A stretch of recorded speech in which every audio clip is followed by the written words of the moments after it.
Hello and welcome to the latest episode of the BFG Podcast.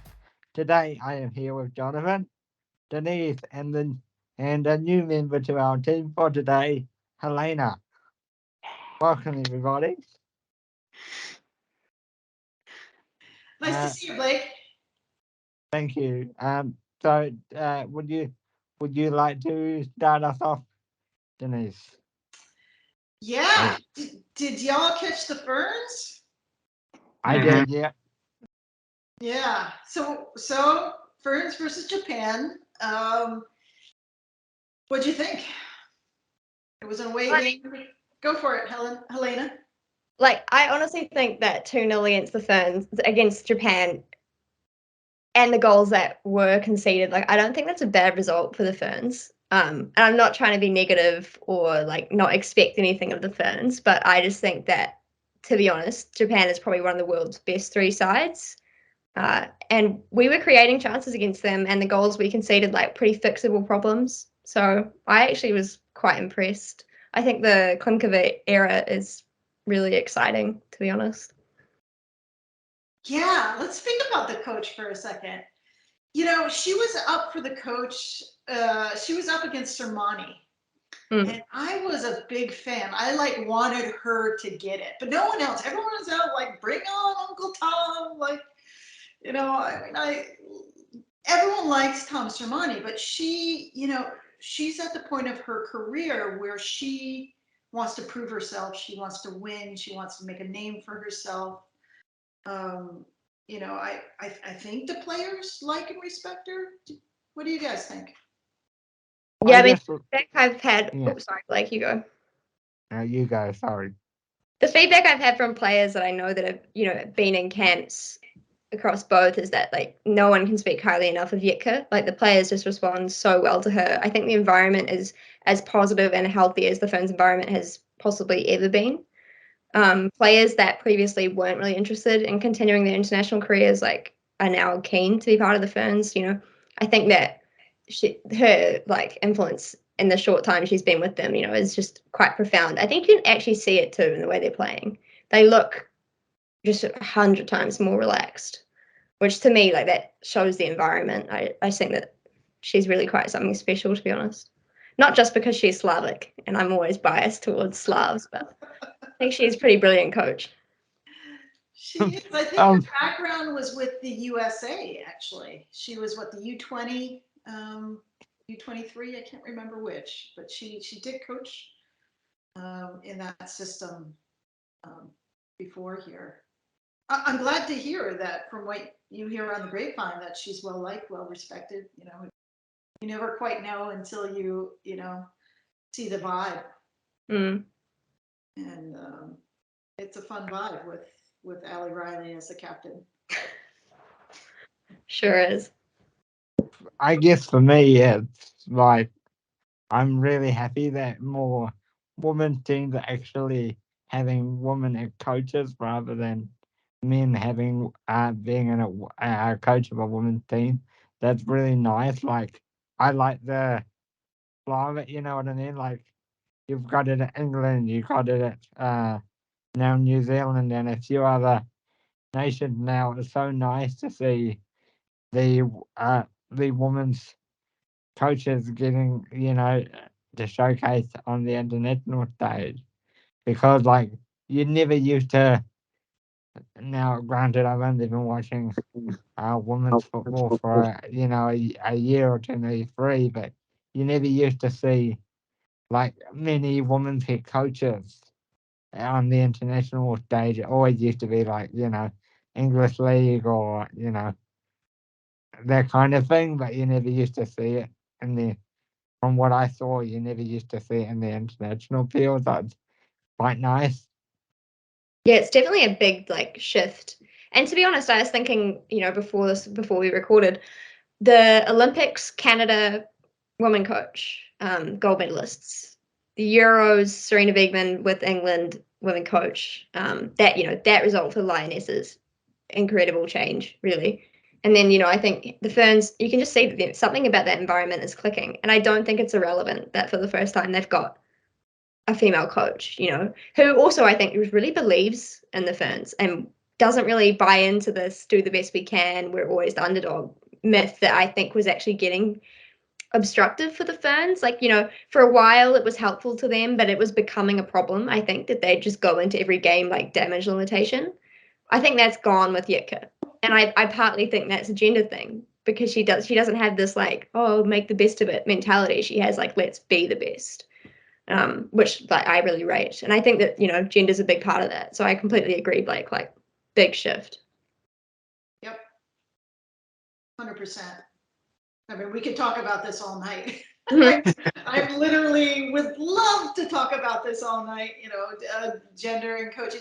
I mean, 98 out of 100 times, you know, a female coach does do a remarkable job. There's occasionally that, you know, it goes sideways, but for the most part, it's the way to go. And let's also talk about it later when we talk about the Wellington Phoenix. I think it's great that the two main teams in New Zealand were coached by women.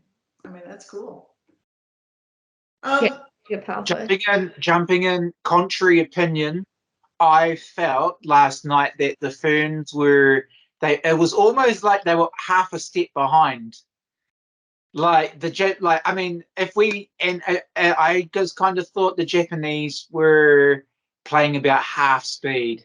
And like if the Japanese team were playing full speed, we would have probably gone down about 7 or 8-0. I don't know, they're just the Ferns, it was just something that wasn't quite clicking. That's what I saw. I agree with that. And I think like honestly, Japan, to me, this is a big take, which I think like US Women's National Team Twitter would definitely cancel me for. But for me, like right now, the best teams in the world are actually like Japan and England. Like I just think that Japan's technical skill just puts them like a league above. And you know, I kind of agree. I think they probably had a lot more that they could have given there. But to be fair, the Ferns, like if you think about, for example, like the World Cup next year, because of the way the draw structure works, the Ferns aren't actually going to be needing to beat a tier 1, like 1.1 nation like Japan to get out of that group. So the fact that they were kind of trying to play positively against Japan and like defending pretty resolutely for most of it, like I think that's a positive sign. But like, you know, we did get caught out a lot, like the fullbacks.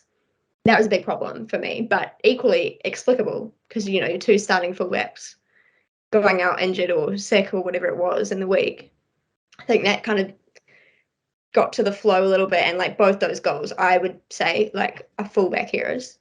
But you know, that kind of stuff, that's what you like as a coach. Like you kind of want to concede in that way. To me, like kind of fix it. Yeah, typically our fullbacks are pretty good. I mean, you know, you actually watch them. You know, you see goals scored against them because, you know, for a variety of reasons.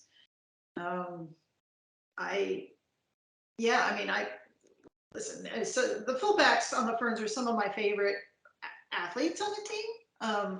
But you know, Japan is just so good. And listen, they could field a couple teams and they would be good. I mean, if they brought back some of their veterans, Yuki Nagasato, if they went around the globe and said, no, we want some of these people back, and they don't. They, like I said, they tend to go with more of a youthful side, with the exception of a few of them. They're really good, and their passing is second to none. Although I did see them falter. I mean, some of the weights of some of the passes, they didn't get quite right. They still look like a side that's, you know, gearing up for the World Cup as well. Yeah, and I think, you know, to be fair, like there were some moments, something that has always sort of like driven me a bit insane about the Ferns is just like the refusal to play a technical style of football, like bypassing midfield. With Steinmetz, like, I mean, disclosure, like I used to play with Malia, so like I'm always a bit fine. Yeah, and you know, the thing I know about Malia from that experience is that like she is a second to none metronomic holding midfielder. Like she is always where you need her to be. And I think she's really starting to find that with the Ferns. I think, you know, she made some really incisive passes. Like there's one I'm thinking of like on a 45-degree angle that just got us in between the lines. Yeah. And doing that on the world stage against probably one of the best teams in the world from her, that's really exciting to me because I've always known that she had that in her pocket. But for Malia, I think she'd freely admit the last few years have been real. Do you want this or do you not want a football career?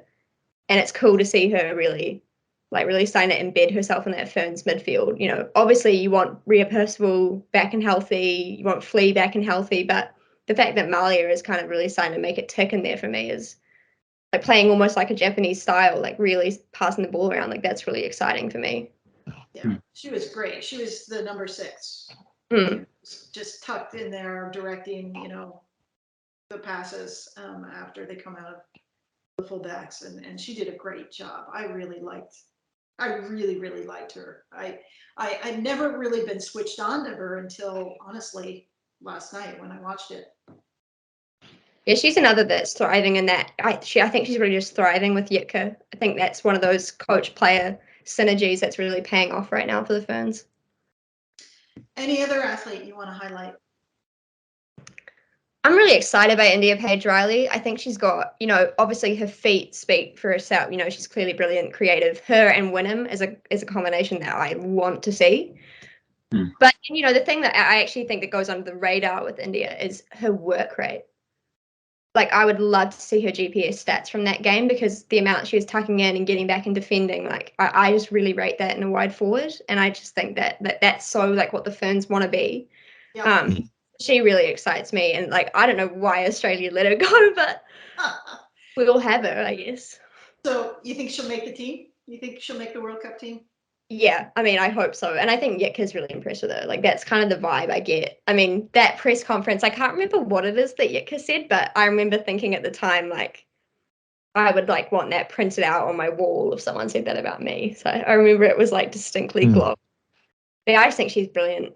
And I love seeing creativity in the Ferns. Yeah. Like, I really do. Yeah. On the other side, on the flip side, where was Hannah last night? Like, she was, I don't know, it was like she went AWOL for a lot of the game. Yeah, which is interesting because I actually think that Japan is an opponent that suits Hannah Wilkinson. Like, it really plays into her natural attributes. And, she is class. Like, she's a really good striker. I just think haven't really seen it in a while. I don't even know what club she's at the moment, though, to be fair. Is she at City, Melbourne City? Oh, yeah. She had a good season with them. She had a great season with them. And I wish that would translate, like, those goals and that, like, freeness would translate to the international stage. I'm sure she wishes it, too. Like, I would love to see she's getting at City, like, I'm not sure, like, that the Ferns midfield is really delivering in terms of connecting them with their forwards yet. And, like, the kind of forward Hannah Wilkinson is, you don't want her dropping in to go get the ball. Like, that's not why you have her on the field. So I suppose that's probably part of it. But I think that's probably going to come right. But it'll be interesting to see, like, with the World Cup. We don't really have much other height up front, so. Yeah, I mean, I always want more, like I've seen, like, the big, strong Abby Wambach kind of, athlete who, who just towers over the Japanese players, and who is a veteran, who's a leader, who can, and I don't know quite how the goals are going to come, what that formula is. They're starting to get parts that are exciting. Hannah's been to World Cups. She should be the one that they look to. Yeah, she's so experienced. Like, this will be what, third, fourth World Cup? At least, yeah, somewhere in there. So she, it's now or never for really flipping the switch. Anything else, or do you want to move on to 3 things you would want for the Ferns? Other players, president of the Mackenzie Barry fan club right here. Mackenzie came on in the second half and brought the hustle. I was like, oh my God, someone's bringing the hustle. It was so good to watch.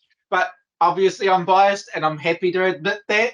But And Elite coming on for a run as a goal, and goalkeeper after her, after her stellar couple of performances in England. So good to see. So good to see. Some new caps and some different players getting a hit out. That's a headache for Conclova, man. Essen or Leet, because to Vic Essen, I'm so assured.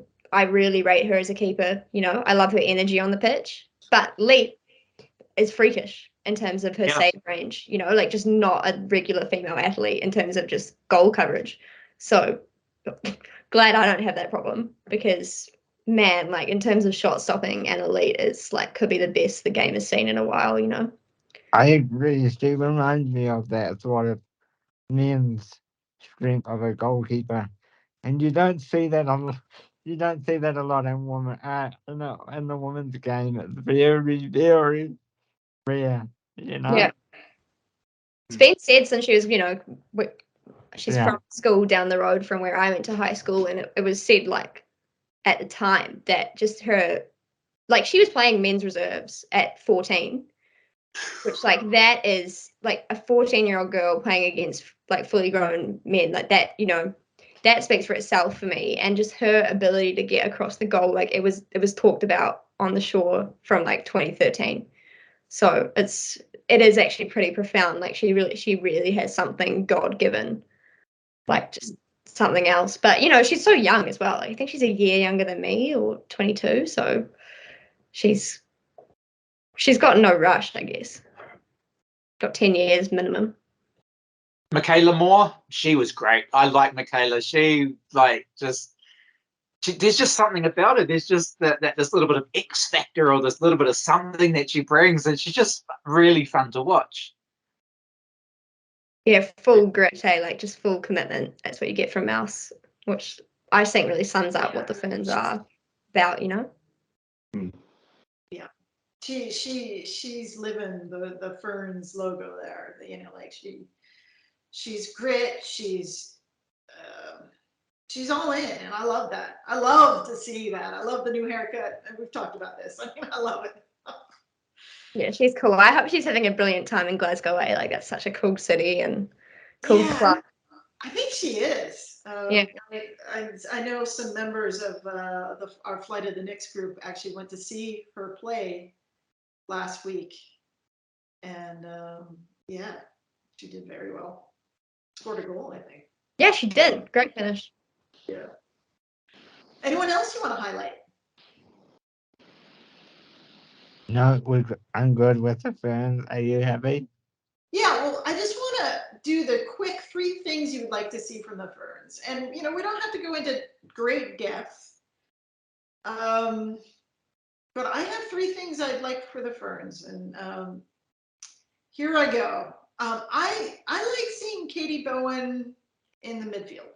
I just think, as a defender, she's okay, and she's been put there at the North Carolina Courage, but I'd like to see her up the field a little bit. I just think she has just a nice feel about her, and just broader vision, and hopefully some clean passing. So that's one thing I'd like. Against Japan, number 2, against Japan, they had to contain, because, Japan's just so good with the passing. They can make you look ridiculously stupid. But there's a moment where, Japan they're not always perfect.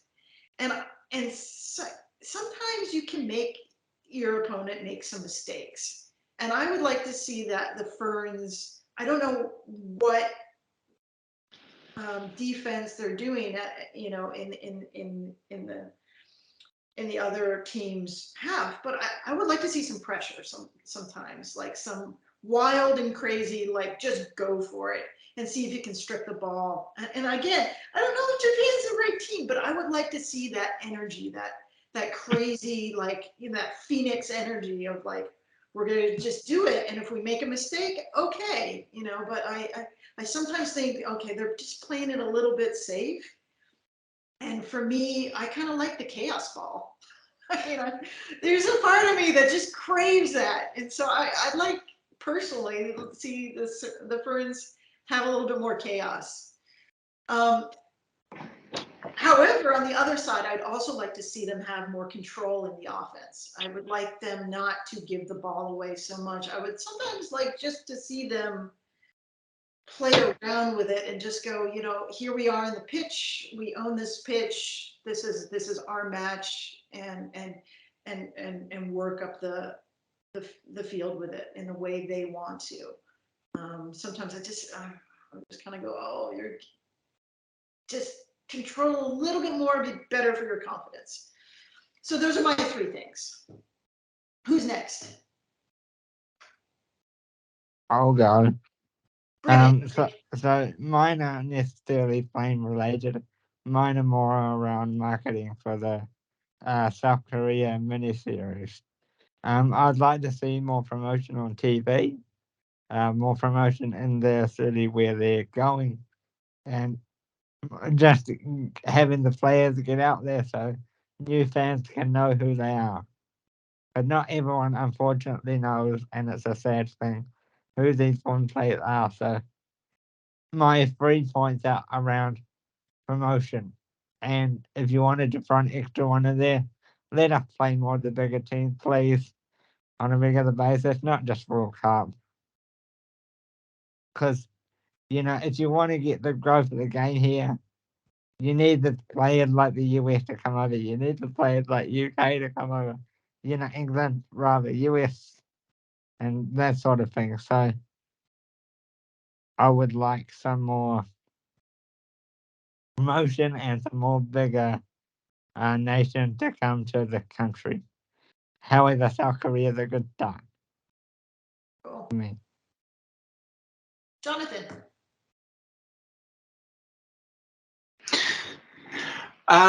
Thinking ahead to the game against Korea, one thing I would love is to have Alyssa Wynnum have a run. Let Alyssa on the field in front of Christchurch fans and her nana, who's a member of our Fly to the Next group, and all, just I think that would be cool. And I had a couple of people in the group say the same thing, because Alyssa, she's played under 20s, she's real small. Okay, that's fine. But having a run at home in front of your family against an international team with her smile and her personality, I think that would be cool. What else? Again, like you said, like Helena and Denise, you both said, connecting that midfield with the 2 up front, that was lacking yesterday. And when you get to the point where you're putting a long ball through, or you're trying to drive over the top, you're really not controlling the pitch. So maybe that, there's something there to work on. And number 3 has to be that Mackenzie Barry cements the right back position. That's it. Done. I'm out. Helena. Pretty solid 3 there. Yeah, I mean, I fully echo that. I would love Alyssa Wynnum to have a run at home. I think that, if they're gonna, for me, I want her in that 2023 squad. So for me, home field, perfect time to do it. Make her feel as comfortable as possible. I do think she's small, but man, she's strong. So I don't think that's an issue for her. Because my first thing connected to that is I would love to see just someone be unashamedly creative in a 10 role and put their foot on the ball and ask for the ball and play audacious little through balls and be a false 9 and just have some more fun in the final third. I'd love to see that for the Ferns. That's the kind of football I like to watch, but it's also the kind of football that increasingly we have the players to play. Millie Craig, who's coming through, instinctual striker. Like, we should be planning for a really mobile front 3, front 4 now. So I'd like to see that. I'd like to see, like you say, Denise, just like confidence from moment 1. Like, let's try win a game. And then if we go behind, like, then maybe we reevaluate, or there's a card and we have to kind of sit deep, whatever. But I would like to see that, like, first minute mentality of let's test them. Maybe they've not sorted their system out yet. Maybe they're in new formations. Like, you don't know. Like, no one's unbeatable. So I'd love to see that from the Ferns. And finally, like, I really like Claudia Bunge in centre back. Yeah. I just hope that she absolutely holds that down going into 2023. Like, to me, she is like part of the spine of the team now. Glenfield girl. So I'll overcome my Forest Hill Milford prejudice to say this, but I think she's, the future of the team, probably a future captain even. So I'd love to see her just really consolidate and really use her voice on the pitch. And I am quite excited for 2023, actually, having said that. Yeah, How would you feel? Would you feel if like the Ferns came out and lined up in a 3-4-3 formation? Have we got three who can play up front that well? I think with Paige, you probably do. Like, I have to put my personal feelings about 3-4-3s aside because I always used to get turfed out to wing back and it would ruin my day. Every time I heard my coach say 3-4-3, I'd be like, that's it. I'm taking my ball and I'm going home. But that aside, I think, with Paige Satchel's just unbelievable pace. Yeah. Not a no from me, Especially probably give Kate Taylor a spot, actually, 3-4-3, which is something that I think is worth thinking about because she's pretty special as well. That was something interesting that the Japanese were doing yesterday. Like their formation changes and flow was just like incredible. They're like liquid, and it's like, wow. Imagine if we could get to that level of just players instinctively knowing where to be on the pitch. It was just, I was so impressed by the Japanese. I'd love to, maybe if against Korea, New Zealand come out with a different formation, and why not have a go, have a crack? I think that's really what Kiwis want, is let's have a crack. What do we got to lose? Yeah, I mean, that's for me, like, I've been watching the Ferns for as long as one really could, my whole life. I had the posters on my wall, and what I've always just wanted is just for them to believe in themselves and just have a go. Like, okay, so you get smashed. I would rather that than watch like the world's most dire, like 2-0 loss to Canada at the last World Cup. Like that was, for me, like that game was so soul destroying. Like maybe the result wasn't that bad, but the performance was so negative. And like that to me, like that's not the future for the Ferns. Like perhaps it was with the players that we had, but this under-17s group that came third that are coming through now, like let's call that what it is. Like we had a group of players that came third at a World Cup and beat a Canadian team that had like Jordan Heidemer in it. Like that's a serious group of footballers. I just want to see that kind of dawn on us now and start owning that. Yeah, it's a different brand of football, and I'm thrilled. It's not the defensive minded, that the youngsters are going at. It is a new brand of football, and I think that's a perfect segue to talking about the Phoenix. Yeah, so let's do it. Let's talk about the Phoenix. We have pretty much a whole team now, right? I don't know if they're going to announce anything more. Are we missing any? Yeah, we've got one more. We've got one more import spot, which I think is for an Australian, and then maybe a couple of Kiwis. Yeah. Scholarship spots, do they still have those? Yeah, I've heard a couple more scholarships too, so yeah, so we'll see. Pretty exciting. Well, let's do it. What do you wanna talk about with the Wellington Phoenix? Jonathan? I want Helena's opinion on some of the bigger names that we've brought in, so like the Hassett and Satchel. So how do you think they will improve their team? I think Satchel's purpose built for Chaos Ball. She's just like, if you've ever played Paige Satchel, her pace is not explainable. I was always pretty quick, but you think you can catch Paige Satchel, you can't. So she, I think, will play into that well. Betsy Hassett, to be honest, I love Betsy Hassett. I think she's been underperforming for a while, especially with the Ferns, like basic errors that I sometimes don't understand in terms of like misplaced passes and stuff.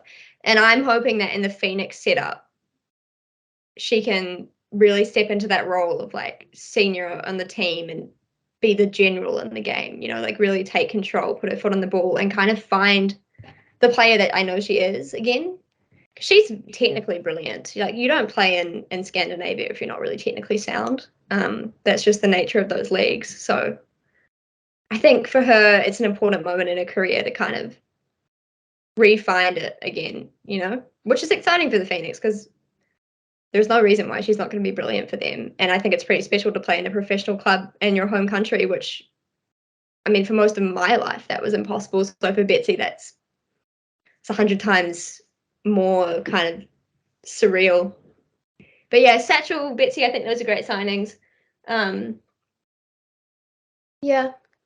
I mean, it would have been great to have Flea, you know, it's pretty gutting that she picked up that injury because the Phoenix midfield was really starting to look pretty formidable actually with that. But I also think Marissa Vandermeer is kind of probably may have flown under the radar a little bit, but I think Marissa's like, you know, her footballing brain is probably her biggest asset. Like the thing about Marissa is because she never really makes a mistake, you kind of don't pick her up on the field as much, but she never misplaces a pass. Her positioning is second to none. She's a really calm influence on the field. So I think she is a great get for them. And I'm not sure that people fully get how much value she adds, but, you know, I think they will get it when they see her play. For me, I like how, like, the Phoenix has sort of gotten around the no import policy by trying to sneak a few Burns coming home in there. I think that's really, really clever. So, like, so the league have said no imports, which I could groan about all night. But, you know, I love how they got around that by saying, okay, you won't let us have internationals from UK, Chile, whatever. Okay, we'll go and bring some of the bigger names home then. Yeah, and that's such a cool story, you know, that, and that's always what we, you know, I remember in my podcast I did 3 or 4 years ago now, we talked about how the Phoenix having a women's team would change football forever because it would give the Ferns somewhere to play without having to leave. Because a lot of Ferns didn't want to leave, you know, like that's actually the reality. Like I know a lot of Ferns that were like, I don't want to go to Norway or Japan or wherever. So I think the fact that they can offer people a homecoming is just makes me really happy seeing those players come home who've been away for so long, you know, so long through a pandemic. So to me, it's like, A, it's clever because you're getting international quality with a New Zealand passport. So it's good business. But B, it's a great story, you know, like thinking with my comms hat on, I guess. Yeah. It's almost like a cheat code, to be honest.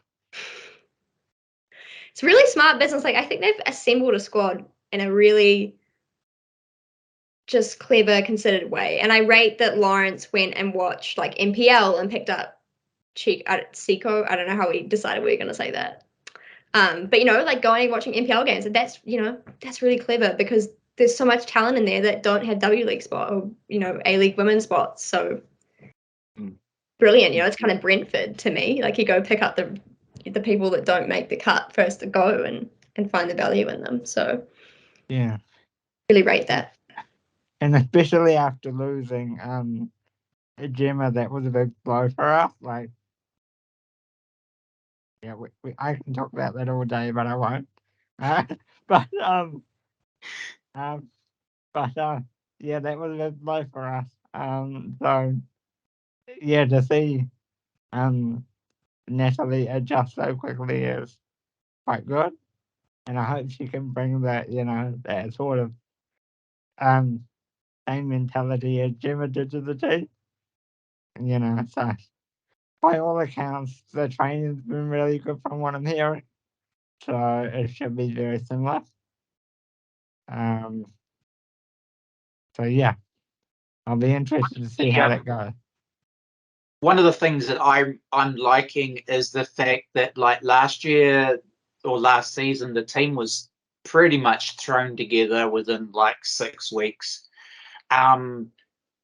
But this year they've got a longer lead-in time, especially with the preseason. But what I'm really liking is the fact that we're going to have Chloe Knott, Bessie Hatzett, and Paige Satchel, 3, and Lily at the back. So you've got 4 players who have been around a while. They understand the game. They're mature, and they're going to bring leadership right across the whole pack.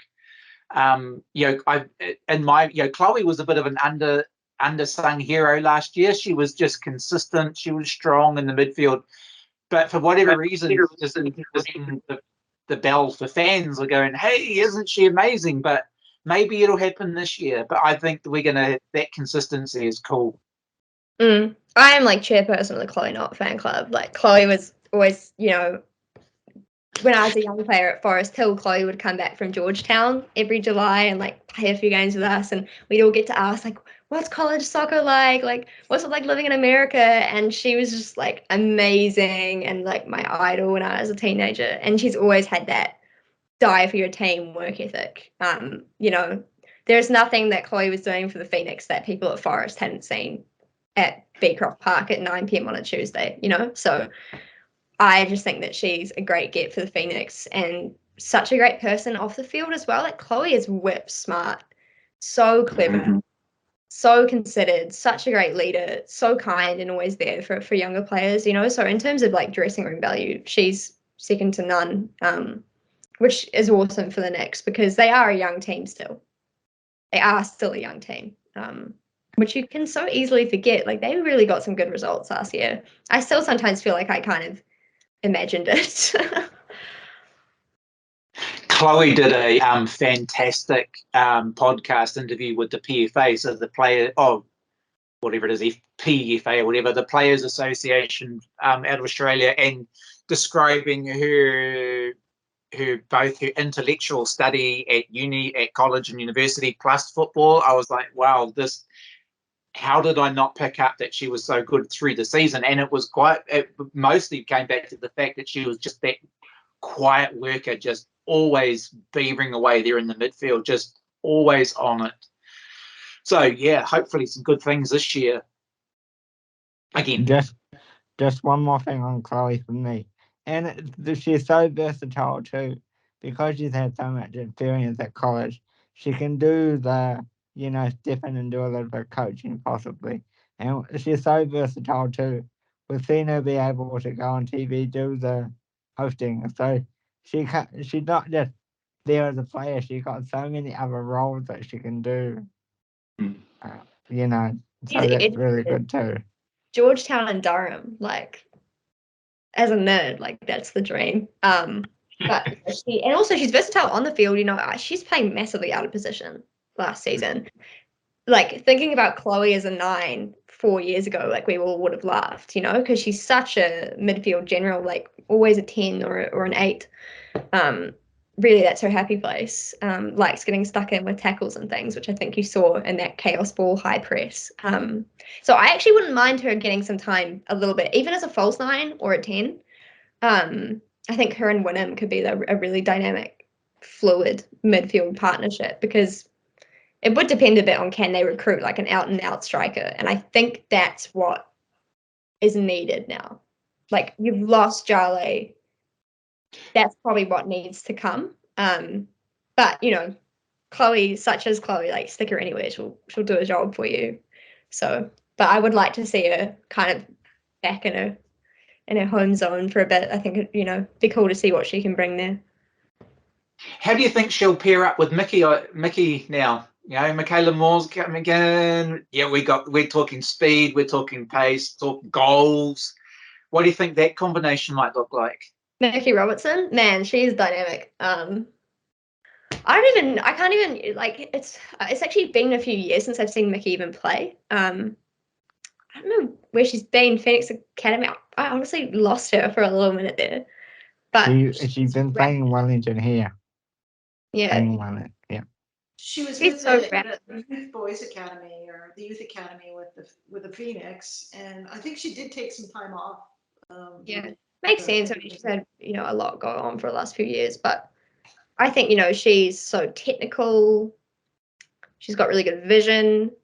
So that for me, like with Knott's work rate, there's going to be chances that get created, and I think Robertson is pretty clinical, which is needed. But again, I would like to see like an out and out 9. I really would. I think that's sort of like probably the last piece of the puzzle for me. If you could have anyone, who would you have there?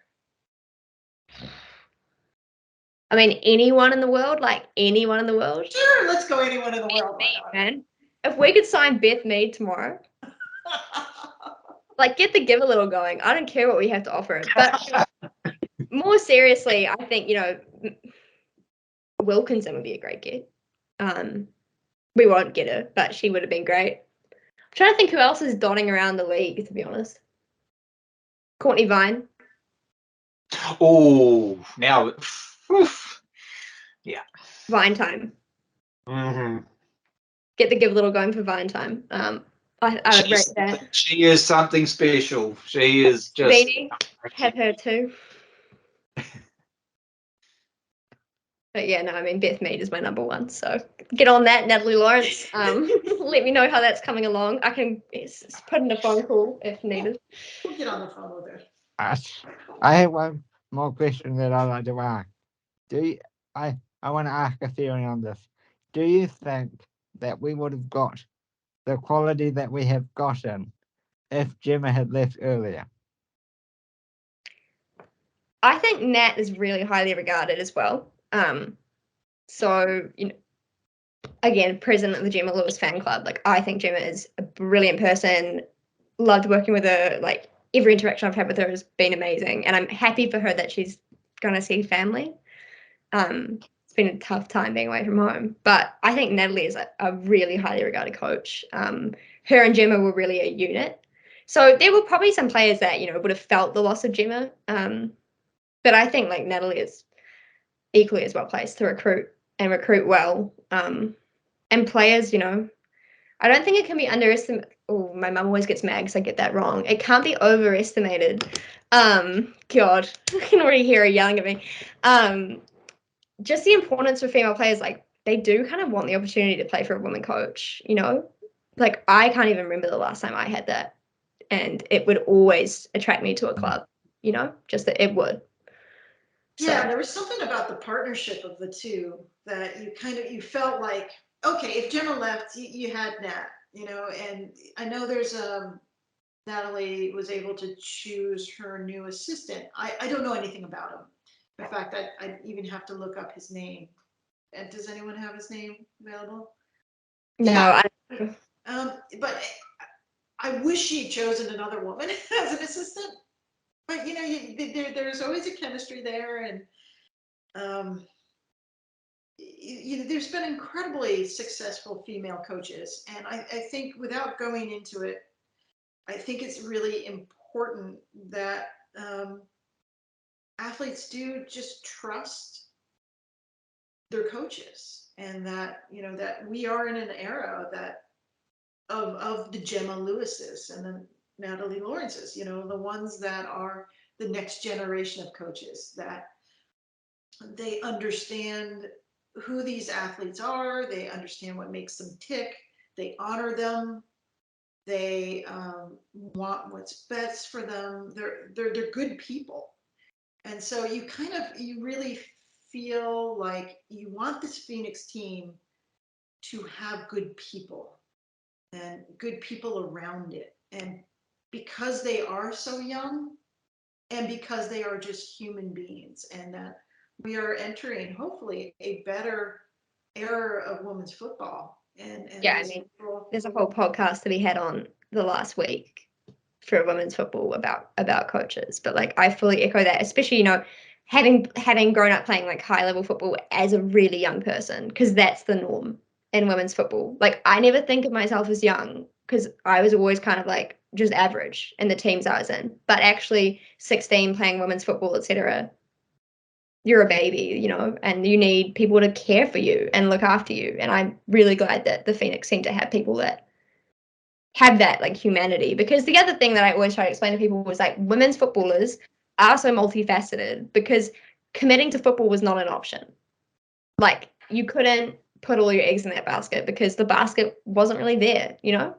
That's why we all have these other lives, which is amazing, I think. And it means that there's a lot more for coaches to be aware of with the person that you're coaching.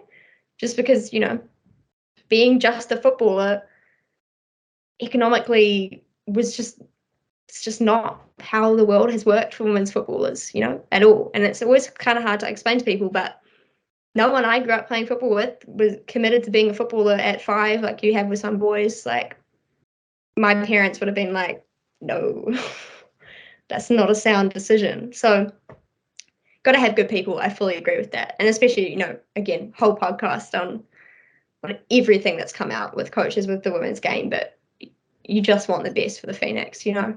It's been such a hard fight to get them here. Just want nothing but the best for those players. You do, and I think we've had quite a week, Helena, in the background thinking about what do we say, what don't we say, how do we approach, how don't we approach the whole news out of the US. So we've had some pretty challenging conversations even amongst ourselves about how do we have a place to talk about it, and if so, what do we say? So getting that environment right is so important.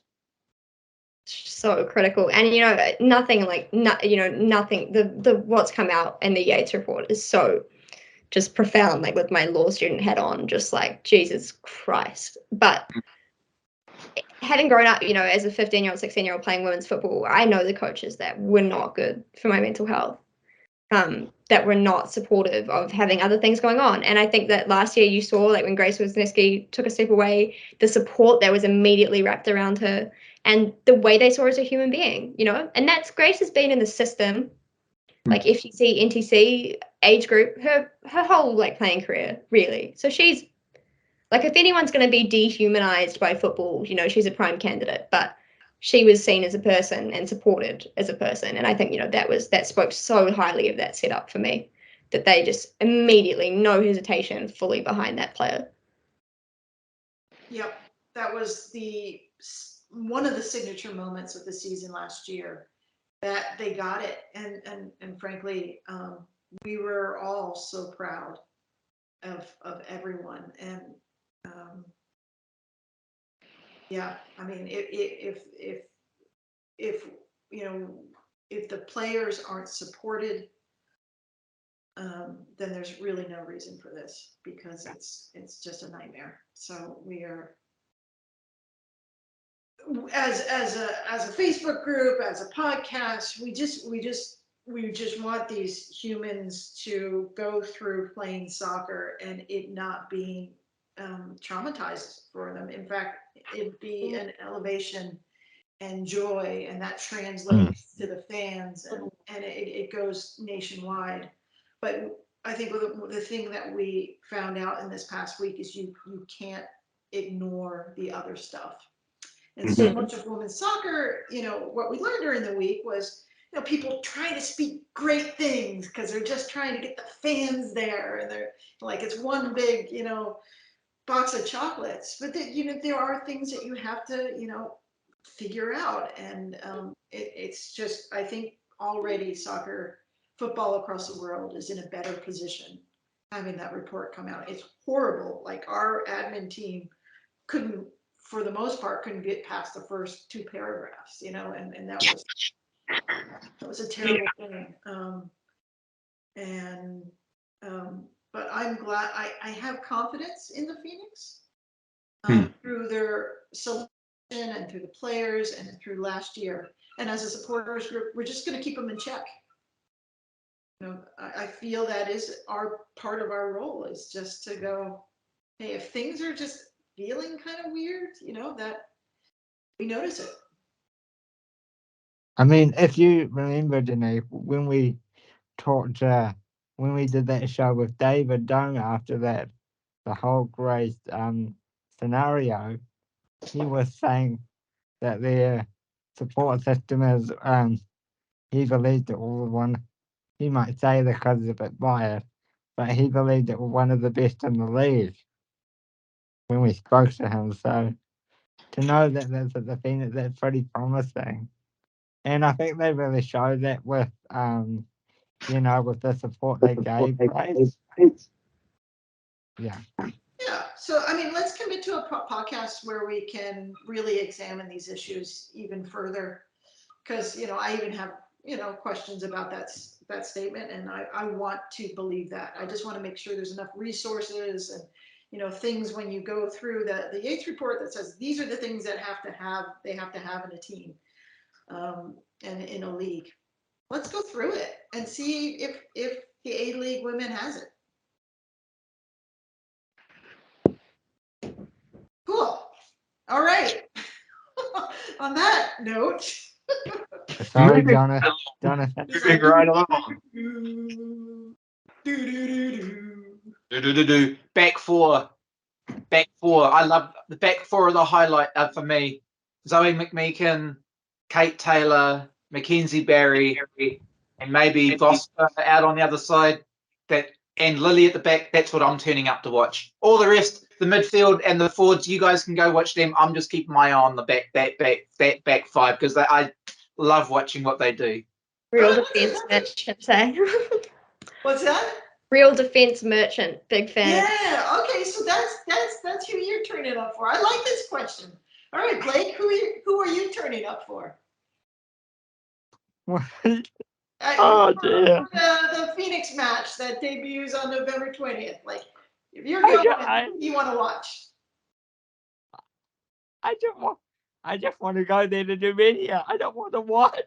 I mean, I want to. All right, Helena. Who are you watching? Alyssa Winham, man, like the first time I saw her turn someone inside out, I was like, oh yeah. Oh yeah. No, but all joking aside, to answer your question, I'm just joking around. But I like Hatford, Satchel, and Wynnum. Yeah. Also, Yeah. probably not. Forest Hill Milford represents Swans up. Gotta show out. May my club rest in peace, but you know, lives on. And Chloe bringing the Forest ethos to the Phoenix. Cool. I like Izzy Robertson. I've never seen her before. Just see what happens. Just keep my eye on that because that's for me that's the new kid in town that I really don't know anything about. All right. Did you want to say something, Jonathan? Izzy Gomez is another one to watch out for. And I hope this doesn't happen. It would be the worst thing ever, and that's that Lily gets injured. But if Bree Edwards could come in and play, she's a reserve goalkeeper. She has so much personality, so much spunk. She's just, she's so funny to watch on socials. And she had a fantastic season playing goalie, during the off season over in Aussie. So there's another defensive one to watch out for. Go the D. She's really been working hard on her game, Edwards. I've been watching some of her training online. Boy, she's been putting in the work, man. You know. But when you're sitting behind Lily Alfeld, who's an exceptional keeper and leader extraordinaire, it's going to be tough. But anyway, Got to have a good number two. Like you've got to have a good reserve to keep your one sharp. Like as such an important part of the team. So I'm excited. I love watching her play as well. I think she's a great keeper. So if Lily gets a call up, if she gets in the Fern squad, game on. Cool. I think that was a podcast. What do you think? Right on. Blake, you want to take us out? So, thank you to Helena for coming on the show. If you like this video, give it a like and subscribe on the YouTube channel. And we will see you on the next one.